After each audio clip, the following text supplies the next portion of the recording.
जेव्हा असं कोणीतरी 60 year old असतो, but that 60 year old is looking fit आणि another 60 year old is looking unfit, the difference is always in the strength in the legs.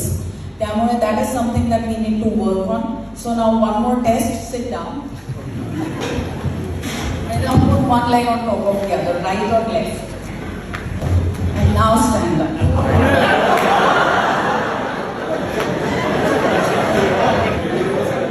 Still right on left, still right on left.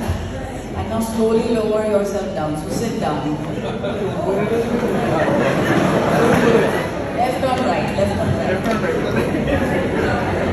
And now stand up. And now lower yourself down. आपलं फक्त lower बॉडीमधली strength कमी होत नाही, पण आपली right आणि left लेगमध्ये पण strength कमी व्हायला लागते.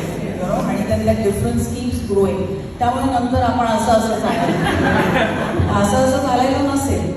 आणि इंडियामध्ये आपण काय करतो, असं आपले पेरेंट्स चालायला लागले की आपण त्यांना व्हीलचेअर बुक करतो एअरपोर्टवरती. आयडियली आपण त्यांना फिजिओथेरपिस्ट, जिम आणि डायटिशियन हे 3 लोक बुक केले पाहिजे. Because we have to keep them functional. जेव्हा लोक फंक्शनल असतात तेव्हा दे आर हॅपियर. माझी एक क्लायंट सिडनी एअरपोर्टला काम करायची आणि सिडनीमध्ये खूप इंडियन पॉप्युलेशन पण आहे आणि चायनीज पॉप्युलेशन पण आहे. आणि ती मला म्हणायची नाही ना, हर रोज दिल टूटता है, हर रोज.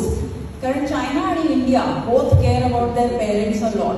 सगळ्यांचे चायनीज लोकांचे पण पेरेंट्स यायचे, इंडियन लोकांचे पण पेरेंट्स यायचे. मैंने अपना सब इंडियन लोग व्हीलचेयर में, एक लाइन में, इमिग्रेशन में, सब चाइनीज लोग टकाटक टकाटक टकाटक चल के clearing the immigration. So the difference is strength in the legs.